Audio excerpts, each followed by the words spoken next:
Hi, my name is Anna, and I come from a family of aristocrats. I used to live in England and go to a boarding school for girls, but some time ago, my family moved to America. My life had always followed a strict schedule. I had always wanted more freedom, so I was very happy when I was transferred to a regular public school. On the first day of classes, my parents reminded me to mind my manners and behave. I acted like a real lady, but for some reason my classmates looked at me weird. I noticed that they were acting quite differently. They were free and liberated.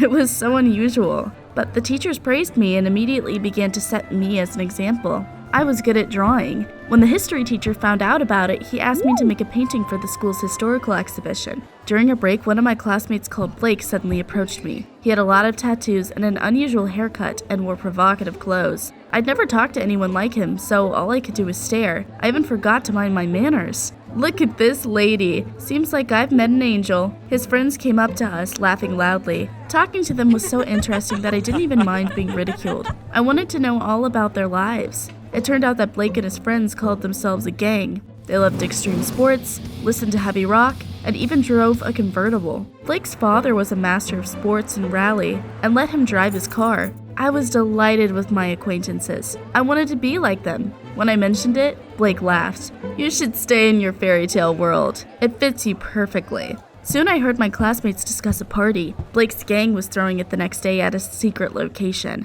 I really wanted to go there. Of course, no one invited me, but I persisted. After classes, I went to the schoolyard. Blake was already getting into his convertible. I plucked up the courage and asked him if I could come to the party. Blake's friends burst out laughing. He grinned as well, but to my surprise, he allowed it. "Come if you want, just don't faint when you do." The next second, his car took off. I really liked Blake and I wanted to impress him. I decided to change and went shopping. I had my own credit card that I almost never used. I'd saved up a lot of money and wanted to buy new clothes and completely change my style. I chose short skirts, leather tops, and ripped jeans. I'd never worn anything like it, but I wanted to try. When I came out of the fitting room and looked in the mirror, I didn't recognize myself at all. A completely different person was looking at me. I suddenly noticed my parents in the reflection. Just imagine, they were also walking around the mall. I quickly ran back to the fitting room. Heck! It seemed Mom had noticed me. I prayed for them to leave. When they did, I paid for the clothes and got some temporary tattoos. I never would have dared to get real ones, but those? Why not? At home, my mom told me she had seen a girl in the mall that looked a lot like me,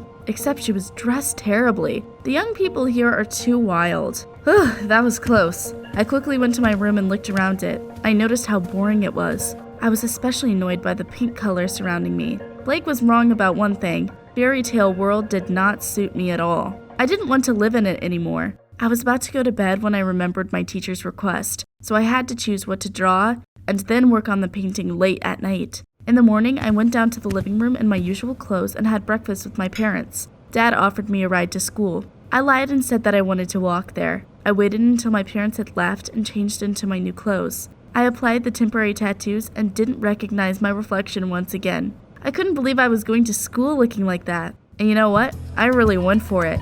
My classmates looked at me in surprise again.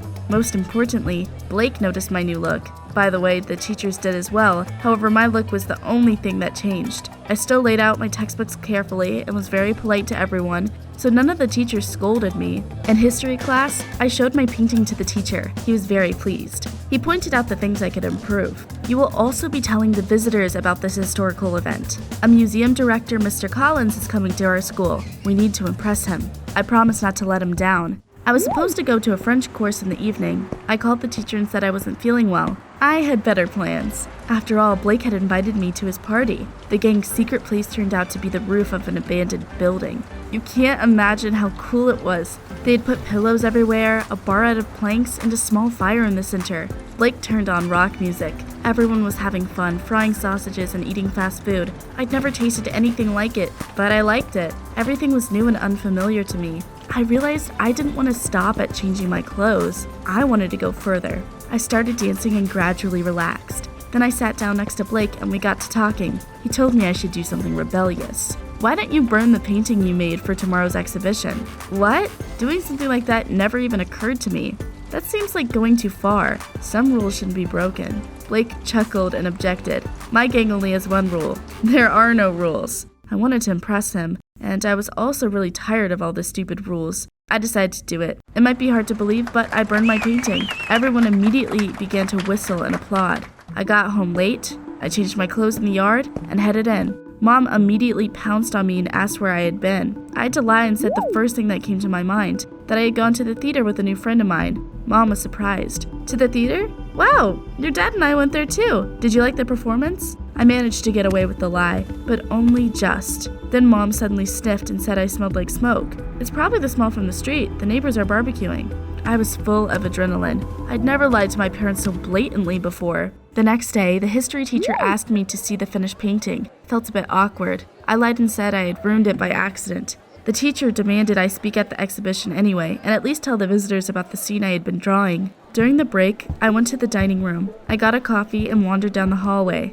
Lost in thought, I was practicing my speech in my head when I suddenly ran into a stranger. I spilled coffee all over him. The man immediately shouted and went to the bathroom to wash out the stains. When I came to the exhibition, I wasn't feeling confident at all. How was I supposed to talk about a painting that didn't exist? But that wasn't the worst part. I was in for an unpleasant surprise. The guy I had spilled coffee on turned out to be Mr. Collins. I was taken aback and forgot my entire speech. As a result, I did poorly. I constantly got confused and distracted. Mr. Collins looked at me skeptically and then whispered to the history teacher, "Is this the talented student you told me about?"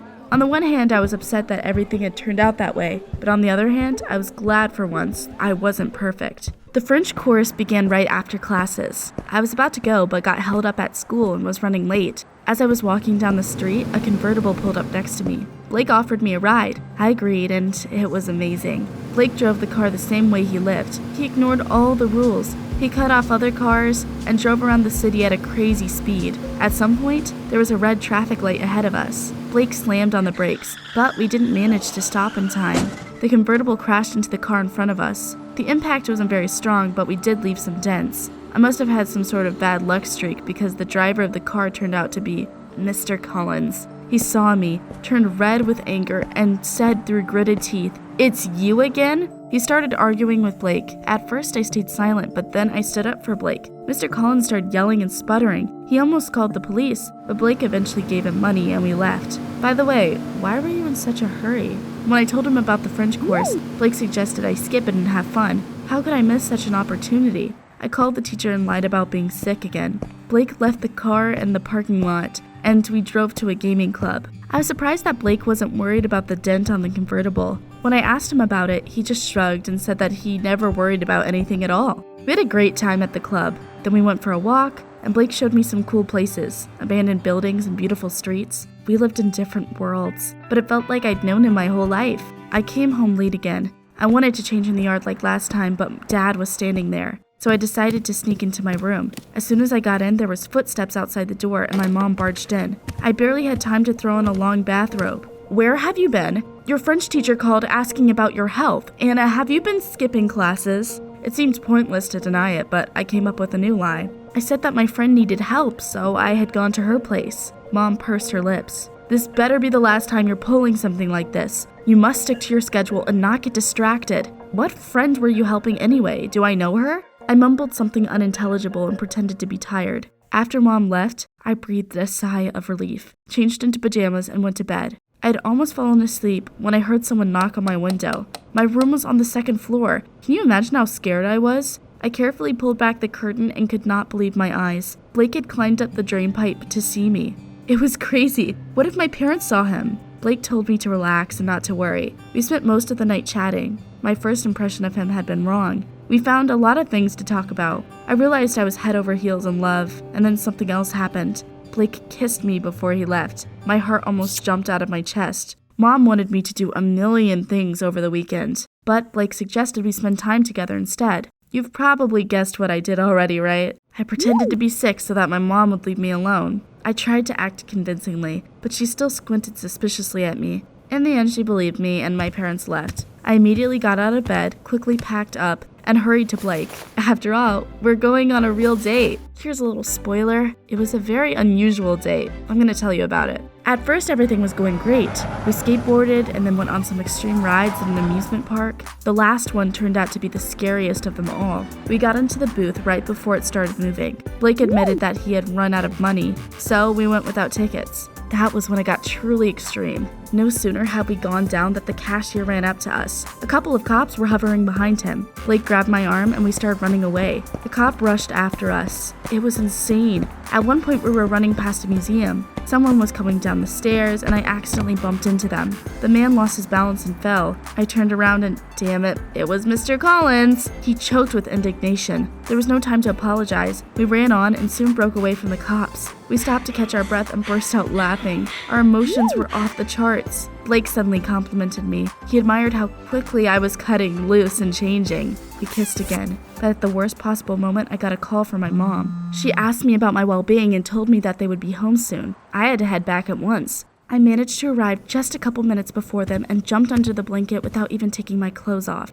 My parents walked into my room. Mom suggested calling a doctor. I assured her I was feeling much better. Well, that's great. An important guest is coming over for dinner tomorrow. We need to make a good impression on him. It's important for my work. What terrible news. I was sick of such pompous dinners. The next day, I went to school and told Blake about the dinner. Surprising even myself, I asked him to come. It won't be so boring with you there. I don't care if you don't know etiquette. Unfortunately, Blake said that a cool concert was taking place that evening. His whole gang had dreamed of going there. Blake even managed to get me a ticket. It sounded so cool, but I really couldn't go. I didn't want to get Dad in trouble. Naturally, I was in a terrible mood in the evening. I put on the dress my mom had chosen. My parents reminded me to act like a perfect lady. An architectural monument in the city was soon going to be restored. Dad hoped his company would be the one to do it. We were sitting at a set table when the doorbell rang. My parents went to open the door and stayed in the living room. When they returned with the guest, I gaped in surprise. The guest turned out to be Mr. Collins.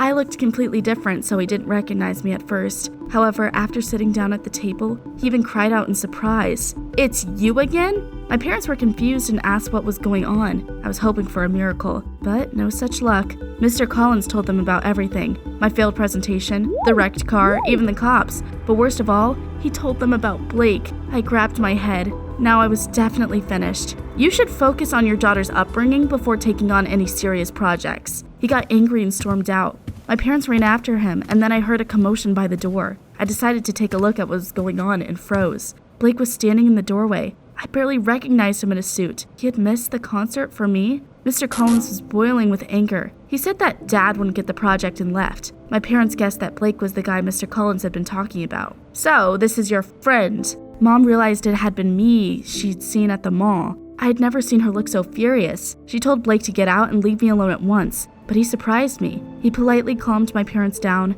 made conversation, and acted like a real gentleman. I couldn't believe my ears. I couldn't help but tell that cool guy what I thought of him.